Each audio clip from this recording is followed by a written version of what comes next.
था तुम्हारा नाम, तुम्हारे आंसू, तुम्हारे संघर्ष, तुम्हारे प्रश्न, और मैं जानता था वह उद्देश्य जिसके लिए मैंने तुम्हें भेजा।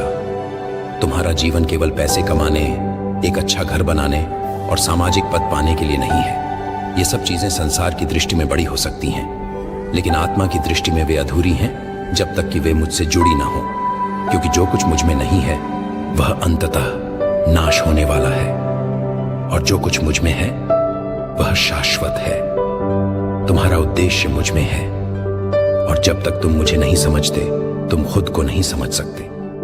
बहुत से लोग दिन रात काम करते हैं, थकते हैं, दौड़ते हैं, योजना बनाते हैं, लेकिन भीतर शून्यता है, क्योंकि वे उद्देश्य से नहीं दबाव से जी रहे हैं।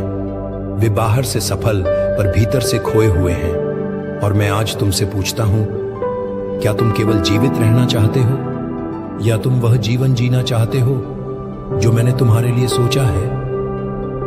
वह जीवन जो केवल सांसें नहीं दिशा देता है, वह जीवन जो केवल समय नहीं अनंत तक असर करता है। मैं जानता हूं तुम में से कई मुझे प्रेम करते हो, लेकिन अपने उद्देश्य को लेकर भ्रमित हो। तुम कहते हो, प्रभु मैं क्या करूं? और मैं कहता हूं, पहले मुझे जानो, क्योंकि तुम तभी समझोगे कि तुम्हें क्या करना है जब तुम जानोगे कि तुम कौन हो। और तुम कौन हो यह संसार तय नहीं करता, यह मैं तय करता हूं। जब तुम मुझे देखते हो तुम अपने मूल को देखते हो। जब तुम मेरे वचन में डूबते हो तुम अपने अंदर की पुकार को सुनने लगते हो। मैं तुमसे अपेक्षा नहीं करता कि तुम एक ही दिन में सब समझ जाओ, लेकिन मैं तुमसे यह चाहता हूं कि तुम हर दिन मेरे सामने यह कहो, प्रभु तू मेरा जीवन बना, तू ही मेरी दिशा दे। यही प्रार्थना तुम्हें उस रास्ते पर ले जाएगी जहां तुम्हारा उद्देश्य खुलता है।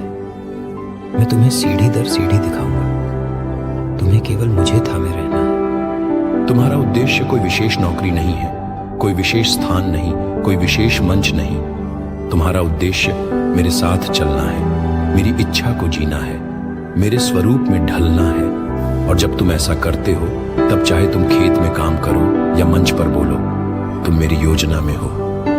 तुम्हारा स्थान संसार की दृष्टि में छोटा हो सकता है, पर मेरी दृष्टि में वह वही है जो मैंने रचा है। तुम्हारे जीवन का उद्देश्य तुमसे बड़ा है। वह केवल तुम्हारी सुविधा या सफलता के लिए नहीं है, वह दूसरों को आशीर्वाद देने के लिए है।